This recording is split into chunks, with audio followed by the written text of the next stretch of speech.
అడ్డుకున్నోళ్ళు ఉన్నారు, అంతర్జాతీయ ఎయిర్పోర్ట్ వద్దే వద్దని పట్టుబట్టినోళ్ళు ఉన్నారు, ఐటీ కంపెనీలు ఫార్మా కంపెనీలు మాకు వద్దే వద్దు, జీనోమ్ వ్యాలీ మాకు అవసరమే లేదు అని చెప్పినోళ్ళు ఉన్నారు.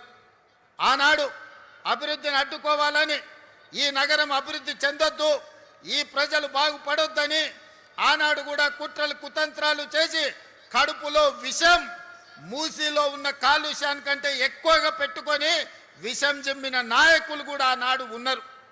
కానీ ఆనాటి ముఖ్యమంత్రులు ఔటర్ రింగ్ రోడ్ కానీ, హైటెక్ సిటీ కానీ, అంతర్జాతీయ ఎయిర్పోర్ట్ కానీ, ఐటీ కంపెనీలను కానీ, జీనోమ్ వ్యాలీని కానీ, మైక్రో ఇన్ఫోసిస్, గూగుల్ లాంటి సంస్థలను తేకపోయి ఉంటే ఈనాడు 10 లక్షల మంది తెలంగాణ యువకులకు ప్రపంచం నలుమూలల ఐటీ నిపుణులుగా రాణించవాళ్ళ ఒక్కసారి ఆలోచన చెయ్యండి.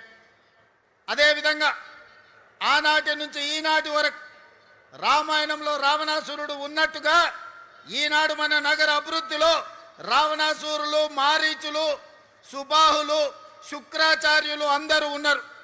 శుక్రాచార్యుడు ఫామ్ హౌస్లో వండిండు, మారీచుడిని సుబాహుల్ని మన మీదికి వదిలిండు. పెద్ద రాక్షసులు పిల్ల రాక్షసులు కలిసి ఈనాడు భారత్ ఫ్యూచర్ సిటీని మేము అడ్డుకుంటాం, మేము రద్దు చేస్తామని అంటున్నారు. నేను అడుగుతున్నా ఇక్కడ ఉన్న యువకులను, ఈనాడు ఫ్యూచర్ సిటీని రద్దు చేయాలన్నా ఫ్యూచర్ సిటీని విస్తరించాలన్నా మీరు ఒక్కసారి చెప్పండి.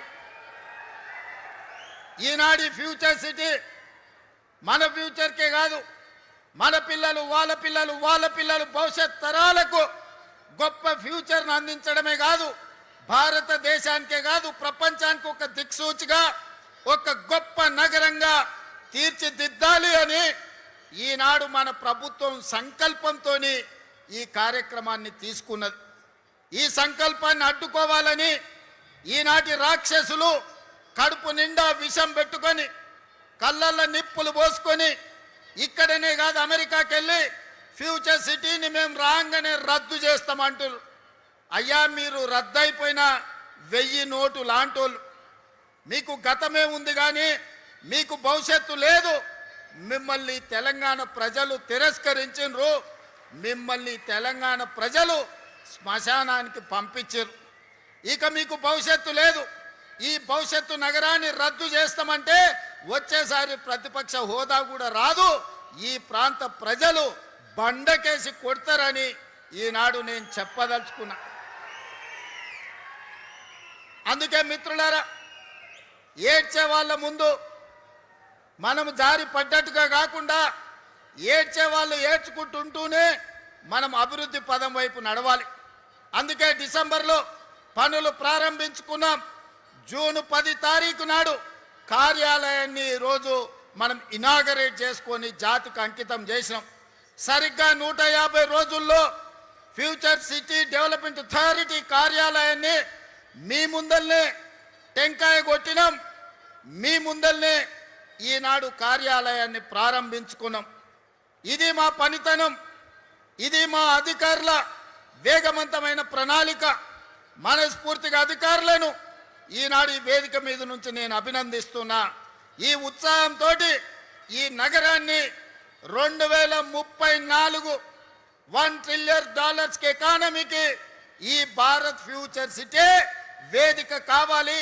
2034 వరకు ప్రపంచంలో టోక్యోతో, అమెరికాలో ఉండే న్యూయార్క్తోని, సింగపూర్తో పోటీ పడే నగరంగా రాబోయే 8 ఏళ్లలో సంపూర్ణంగా నిర్మించుకోవాలి. దానికి అవసరమైన ప్రణాళికలు సిద్ధం చేసుకోవాలని చెప్పి మా అధికారులకు ఆదేశాలు ఇస్తున్నా. హైదరాబాద్ నగర ప్రజలకు, తెలంగాణ మిత్రులకు నేను గుర్తు చేయదలుచుకున్నా. తొలకరి వర్షాలు నిన్ననే పడ్డాయి, పెద్ద ఎత్తున వర్షం పడలే, రోజంతా వాన పడవలే. కానీ 2 గంటనే హైదరాబాదు నగరంలో వాన పడితే రోడ్లు ఎక్కడికక్కడ స్తంభించిపోయినాయి. రోడ్ల మీద మొత్తం వర్షపు నీరు వరదలై పారింది. ట్రాఫిక్ అతలాకుతలమైంది. కిలోమీటర్ ప్రయాణానికి 2 నుంచి 4 గంటలు పట్టింది. అంతర్జాతీయ నగరం అని గొప్పలు చెప్పుకుంటే సరిపోదు. అంతర్జాతీయ ప్రమాణాలతోని మౌలిక వసతులను అభివృద్ధి చేసుకోవాలి. 10 ఏళ్ళు మేము అభివృద్ధి చేసినాం, 100 కోట్లకి ఎకరం అమ్మినామని గొప్పలు చెప్పుకున్నోళ్ళు, జబ్బలు జరుచుకున్నోళ్ళు నిన్న ట్రాఫిక్ సమస్యకు కారణం ఏందో చెప్పండి. రోడ్ల మీద మొత్తం వరద పారుతుంటే దానికి ఎవరు బాధ్యత అని నేను ఈరోజు అడుగుతున్నా. పోయిన దుర్మార్గులు చెరువులు, నాలాలు, కుంటలను కబ్జా చేసుకొని, పబ్లిక్ పార్కులను ఆక్రమించుకొని, ప్రభుత్వ భూములను చెరబట్టి ఈనాడు అక్రమ నిర్మాణాలు చేపట్టబట్టే ఇవాళ చెరువులలో ఉండాల్సిన నీళ్లు, కుంటలకి వెళ్లాల్సిన నీళ్లు, నాలాలో ప్రవహించాల్సిన నీళ్లు, వర్షపు నీళ్లు మొత్తం రోడ్ల మీద ప్రవాహమైంది. చెరువుల్లో ఉండాల్సిన నీళ్లు మన కాలనీలకు, మన బస్తీలకు వచ్చినాయి. మన రోడ్ల మీద వరదై పారింది. అందుకే నిన్న గంటల కొద్ది ట్రాఫిక్ జామ్ అయింది. మరి దీన్ని పరిష్కరించుకోవాల్సిన బాధ్యత మన మీద ఉన్నదా లేదా ఒక్కసారి ఆలోచన చేయండి.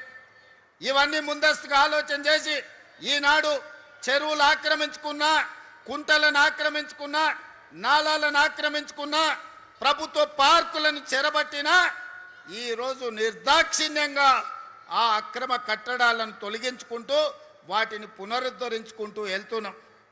ఇవాళ తెలంగాణ ప్రజలు, ముఖ్యంగా నగరానికి సంబంధించిన పెద్దలు ఆలోచన చేయండి. ఒక ఇంచు కానీ, ఒక గుంట కానీ, నేను కానీ, మా బట్టి గారు కానీ, మా శ్రీధర్ బాబు గారు కానీ, మేమెవరమైనా ఒక ఇంచు భూమైనా మేము తీసుకున్నామా? ఎవరికైనా అందజేసినామా? ఇవాళ వాటిని తొలగించి ఇవాళ మంచి చెరువులను పునరుద్ధరిస్తున్నాం. లేక్ ఎకానమీ అని మా అక్కలకు, ఆడబిడ్డలకు ఈ లేక్ల చుట్టూత మంచి షాపింగ్ మాల్స్ డిజైన్ చేసి కూరగాయలు అమ్మడానికి, పాలు అమ్మడానికి, పండ్లు అమ్మడానికి ప్రజలు వాకింగ్ కోసం వచ్చి పాలు, పండ్లు, కూరగాయలు తీసుకెళ్లడమే కాకుండా వాళ్ళ మన్మన్లను, మన్మరాలను ఆడిపించుకోవడానికి ఆట స్థలాలను ఈరోజు లేక్ల చుట్టూత మనం అభివృద్ధి చేస్తున్నాం. రాజేంద్ర నగర్లో